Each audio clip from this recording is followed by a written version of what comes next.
Good morning student. अपन पढ़ रहे थे प्राकृतिक वनस्पति एवं वन्य जीव। प्राकृतिक वनस्पति एवं वन्य जीव।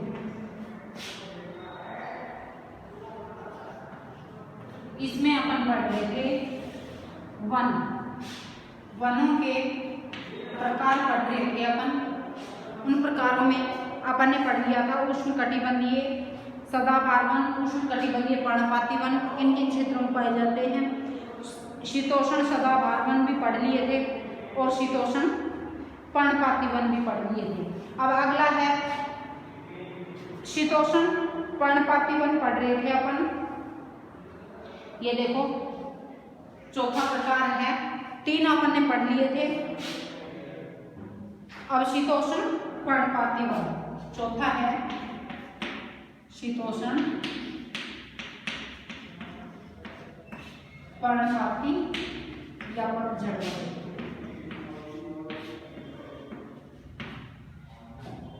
शीतोष्ण सदाबहार वन, इसी प्रकार से उष्णकटिबंधीय सदाबहार वन पढ़े थे, उष्णकटिबंध में पर्णपाती वन। इसी प्रकार से शीतोष्ण सदाबहार वन हमने पढ़ लिए थे। अब शीतोष्ण पर्णपाती या पतझड़ वन है। अब इसमें देखो उच्च अक्षांशों की ओर बढ़ने पर अधिक शीतोष्ण पर्णपाती वन पाए जाते हैं। उच्च अक्षांशों का कल भी मैंने तुम्हें बताया था कि शीतोष्ण कटिबंध कहाँ स्थित है। उच्च अक्षांशों में जो जाएंगे वहां पर्णपाती वन, शीतोष्ण कटिबंधीय पर्णपाती वन पाए जाते हैं। यह उत्तर पूर्वी अमेरिका कहाँ पाए जाते हैं। यह उत्तर पूर्वी,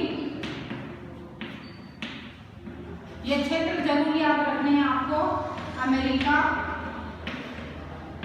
इसके बाद है चीन, न्यूजीलैंड,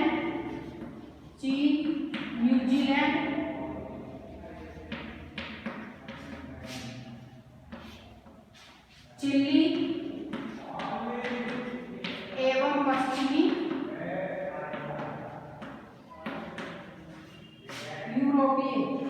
यूरोप के तटीय भागों में, यूरोप के तटीय भागों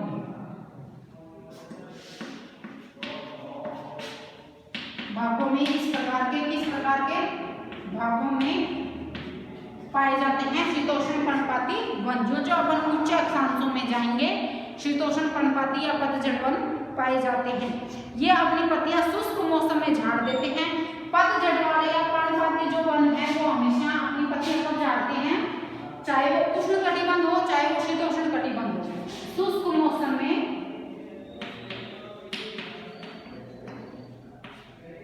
मौसम में ये पतझड़ होती है, इनमें पतझड़ होते हैं, पत्तियां झाड़ते हैं तो ठीक है, यह आपको ध्यान रखना है। और सदाबहार जो वन होते हैं उनमें एक साथ पतझड़ नहीं होती है, इनमें 4-6 सप्ताह के लिए एक साथ पतझड़ होती है, इसलिए इन्हें पर्णपाती वन कहा जाता है। जबकि सदाबहार वनों में अलग अलग प्रकार के वनस्पति वहां पाई जाती है ना, अलग अलग प्रकार के पेड़ पाए जाते हैं, तो वो सब एक साथ पत्तियां नहीं झाड़ते, इसलिए सारी साल वो हरे भरे रहते हैं। ठीक है, तो इसीलिए उनको सदाबहार कहते हैं कि हमेशा हरियाली उनकी बनी रहती है। लेकिन पर्णपाती वनों में कुछ समय के लिए ये सारे जो इसमें वनस्पति पाई जाती है वो सारी एक साथ पत्तियां झाड़ देती हैं, इसलिए इनमें पतझड़ होती है। इसीलिए एक साथ पतझड़ होती है तो इन्हें पर्णपाती वन कहते हैं। यहाँ पाए जाने वाले पेड़ कौन कौन से हैं, बांज, ऐश, बीच आदि हैं। कौन कौन से पेड़ हैं यहाँ, बांस, बीच और ऐश, ये पेड़ों के नाम हैं। ठीक है, अब ये कौन कौन से क्षेत्रों में पाए जाते हैं, उत्तर पूर्वी अमेरिका, चीन, न्यूजीलैंड, चिली एवं पश्चिमी यूरोप के तटीय क्षेत्रों में। ये आपको याद रखना है। पेड़ों के नाम है बांस, बीच और ऐश। उसके बाद है इनमें कौन कौन से जंगली जानवर पाए जाते हैं। इसमें है हिरण, लोमड़ी, भेड़िया, हिरण, लोमड़ी और भेड़िया, जो शीतोष्ण कटिबंध में रह सकते हैं आसानी से। ये मुख्य जानवर पाए जाते हैं, जीव जंतु पाए जाते हैं। फ्रीजेंट तथा मोनाल जैसे पक्षी भी यहाँ पाए जाते हैं, ये अलग प्रजाति है। ठीक है, अब शीतोष्ण पर्णपाती वनों में आपने पढ़ा ये शुष्क मौसम में अपनी पत्तियां झाड़ देते हैं। यह उत्तर पूर्वी अमेरिका उच्च अक्षांशों में ये पाए जाते हैं। उत्तर पूर्वी अमेरिका, चीन, न्यूजीलैंड, चिली एवं पश्चिमी यूरोप के तटीय भागों में ये पाए जाते हैं। इनमें बांस, बीच और ऐश वनस्पति पाए जाते हैं। हिरण, लोमड़ी और भेड़िया ये जंगली जानवर इनमें पाए जाते हैं। अब अगला है भूमध्य सागरीय वनस्पति, जो इससे अगला है भूमध्य सागरीय वनस्पति, पांचवा भूमध्य सागरीय वनस्पति। अब इसमें देखो किस प्रकार की वनस्पति पाई जाती है भूमध्य सागर के पास आसपास। आप जान चुके हैं कि महाद्वीपों के पूर्व एवं उत्तर पूर्वी किनारों का अधिकांश भाग शीतोष्ण सदाबहार एवं पर्णपाती पेड़ों के ढके हैं। महाद्वीपों के पश्चिम एवं दक्षिण पश्चिमी किनारे इससे भिन्न हैं। यहाँ भूमध्य सागरीय वनस्पति पाई जाती है। अभी यह कहाँ पाई जाती है? महाद्वीपों के पश्चिम और दक्षिण पश्चिम, महाद्वीपों के पश्चिमी भाग में व दक्षिण पश्चिम भाग में इस प्रकार की वनस्पति भूमध्य सागरीय वनस्पति पाई जाती है। यहाँ भूमध्य सागरीय वनस्पति पाई जाती है। यह अधिकतर यूरोप, अफ्रीका एवं अफ्रीका के यूरोप, एशिया एवं अफ्रीका के भूमध्य सागर के समीप वाले प्रदेशों में पाई जाती है। एक भूमध्य सागर एक सागर का नाम है जिसके चारों ओर कौन कौन से महाद्वीप लगते हैं? यूरोप, अफ्रीका और एशिया। जो भूमध्य सागर के चारों ओर जो ये महाद्वीप फैले हुए हैं, इनमें इस प्रकार की वनस्पति, किस प्रकार की भूमध्य सागरीय वनस्पति पाई जाती है, और वो भी पश्चिमी व दक्षिणी पश्चिमी तटों पर। ये वनस्पतियां भूमध्य सागर के बाहरी प्रदेशों जैसे संयुक्त राज्य अमेरिका की कैलिफोर्निया, दक्षिण पश्चिम अफ्रीका एवं दक्षिण पश्चिम दक्षिणी अमेरिका एवं दक्षिण पश्चिमी ऑस्ट्रेलिया में पाई जाती है। इन प्रदेशों में गर्म, शुष्क, ग्रीष्म व वर्षा वाली मृदु शीत ऋतुएं होती हैं।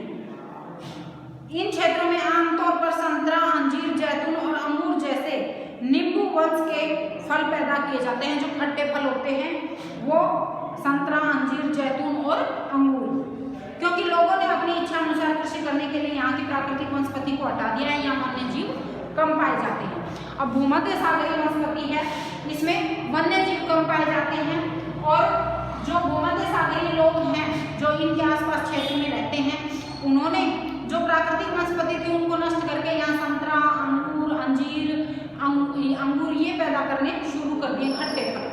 ठीक है, क्योंकि यहाँ की जो वातावरण पाया जाता है इसमें खट्टे फल आसानी से उत्पादित होते हैं। अब आ गए समझ में भूमध्य सागरीय वनस्पति महाद्वीपों के पश्चिम व दक्षिण पश्चिमी किनारों पर पाए जाते हैं। यूरोप, अफ्रीका और एशिया जो भूमध्य सागर के चारों ओर महाद्वीप स्थित हैं, उनमें यह वनस्पति पाई जाती है। इनमें मुख्य जीव जंतु तो इनमें ना के बराबर पाए जाते हैं, और मुख्य जो वनस्पतियां हैं उनमें अंगूर, संतरा और अंजीर, जैतून, ये खट्टे जो फल होते हैं नींबू की किस्म के, ये ज्यादा उगाए जाते हैं।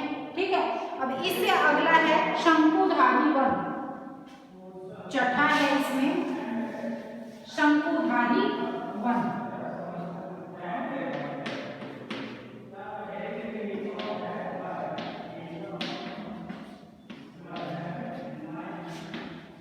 शंकुधारी वनों में जो अधिक ऊंचाई पर जो पहाड़ी क्षेत्रों पर पाए जाते हैं उन्हें शंकुधारी वन कहा जाता है। इनकी ऊंचाई काफी अधिक होती है, इसलिए शंकु आकार में फैले हुए होते हैं। उत्तरी गोलार्ध के ऊंचे अक्षांशों में, ऊंचे अक्षांशों का मतलब है 50 डिग्री से 70 डिग्री उत्तरी अक्षांशों के बीच में,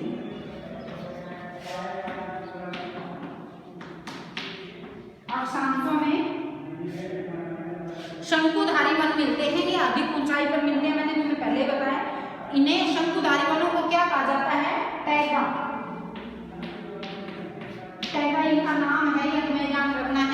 कई बार छोटा क्वेश्चन पूछ लिया जाता है कि शंकुधारी वन को उच्च अक्षांशों में क्या कहा जाता है? टैगा। ये वन अधिक ऊंचाई पर भी पाए जाते हैं। ये वृक्षों को सलीमा ने हिमालय में प्रचुर मात्रा में देखा है, पहाड़ी क्षेत्रों में पाए जाते हैं। मैंने तुम्हें बार बार बता रही हूँ, जब अपन ने शुरू में वो सलीमा का वर्णन पढ़ा था कि वो मनाली घूमने गई थी, तो उन्होंने धीरे धीरे पहाड़ी क्षेत्र में, जो हिमालय क्षेत्र में वो गई, तो उसने अलग अलग प्रकार के शंकुधारी वन देखे थे ना, वृक्ष जो ऊंचे ऊंचे थे, जिनकी ऊंचाई काफी अधिक थी, शंकु आकार में, ऐसे आकार में इस प्रकार।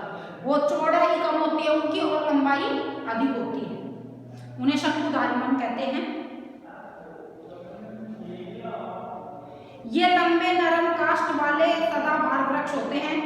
लंबे और नरम काष्ठ का मतलब होता है इनकी लकड़ी नरम होती है, जो सामान्य तथा अखबारी कागज बनाने में काम आती है। इन वृक्षों के काष्ठ का उपयोग लुगदी बनाने के लिए किया जाता है, जो सामान्य तथा अखबारी कागज बनाने में काम आती है।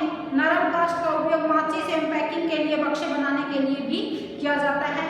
अब इनके मुख्य वृक्ष कौन कौन से हैं? देखो, मुख्य वृक्ष कौन कौन से हैं इसमें? चीड़ और देवदार, किस प्रकार के हैं ये? शंकुधारी वृक्ष। चीड़ और देवदार, इनकी लकड़ी ज्यादा मजबूत नहीं होती है, हल्की होती है, इनकी लकड़ी नरम होती है, तो ये माचिस की तिल्लियां बनती हैं जिससे, या जैसे पैकिंग के डब्बे बनते हैं पतले पतले, उससे बनते हैं ना लकड़ी से, जिनमें वजन ज्यादा नहीं होता और ज्यादा मजबूताई नहीं होती, वो बनाने के काम में आते हैं। और इन पेड़ों से जो लुगदी बनाई जाती है उससे अखबारी कागज बनाया जाता है। ठीक है,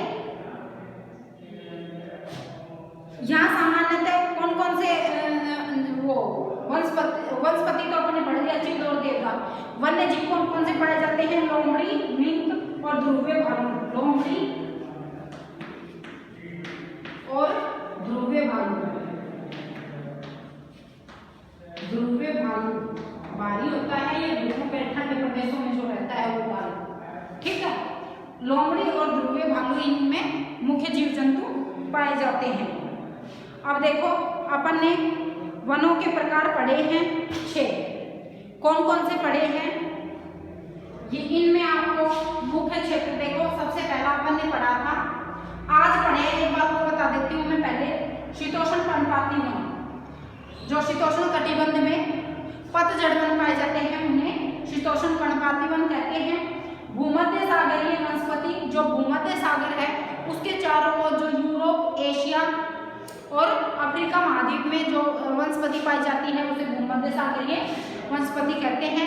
इनमें जीव जंतु कम पाए जाते हैं। ठीक है, शीतोष्ण पर्णपाती वन में अपन ने पढ़ा था कि इनमें ये कुछ समय के लिए अपनी पत्तियां गिरा देते हैं, इसलिए शीतोष्ण कटिबंधीय पर्णपाती वन उच्च अक्षांशों में पाए जाते हैं। ठीक है, अब है दूसरा भूमध्य सागरीय वनस्पति, जो भूमध्य सागर के चारों ओर जो ये महाद्वीप फैले हुए हैं उनके पश्चिमी किनारों पर जो पाई जाती है उसे भूमध्य सागरीय वनस्पति कहते हैं। शंकुधारी वन में जो उच्च अक्षांशों में 50 डिग्री से 70 डिग्री उत्तरी अक्षांशों में पाई जाती है, इनमें इनकी लकड़ी नरम होती है, ज्यादा मजबूत नहीं होती है। ये पेड़ लंबे, अधिक और चौड़ाई में कम फैले हुए होते हैं, इसीलिए इनको शंकुधारी वन कहते हैं। ये पहाड़ी क्षेत्रों पर या अधिक ऊंचाई वाले स्थानों पर पाए जाते हैं। इनके मुख्य वृक्ष हैं चीड़ और देवदार। इनमें जीव जंतु कौन कौन से पाए जाते हैं? लोमड़ी और ध्रुवीय भालू मुख्य जीव जंतु पाए जाते हैं। अब अपन ने वनों के जो 6 प्रकार थे वो पढ़ लिए हैं। सबसे पहला अपन ने पढ़ा था उष्ण कटिबंधीय। अब मैं पहला ऐसे लिख देती हूँ एक बार, जिससे आपको रिमाइंड हो जाए। उष्ण कटिबंधीय,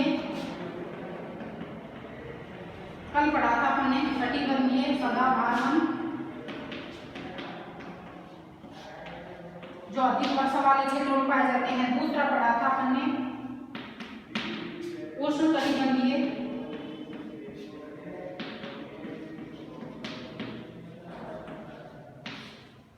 पर्णपाती वन। तीसरा पढ़ा था अपन ने शीतोष्ण कटिबंधीय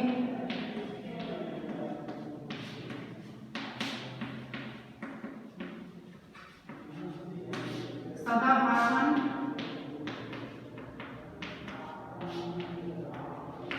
ठीक है। और चौथा पड़ा है शीतोष्ण पर्णपाती वन, और पांचवा पड़ा है भूमध्य सागरीय वनस्पति, और छठा पड़ा है शंकुधारी वन। अब इनमें मुख्य मुख्य वृक्ष कौन से पाए जाते हैं, किन क्षेत्रों में पाए जाते हैं?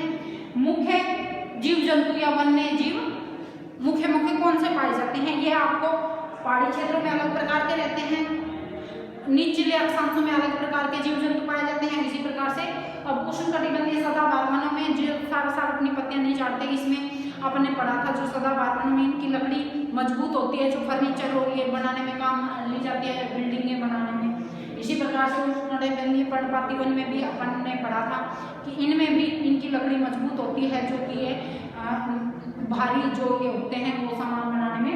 शीतोष्ण कटिबंधीय सदाबहार वन और शीतोष्ण कटिबंधीय पर्णपाती वन, भूमध्य सागरीय वनस्पति और शंकुधारी वन, ठीक है। यह अपन ने इसके प्रकार पढ़ लिए, ये याद कर लेना। अब इसके आगे अपन घास के मैदान है वो अपन कल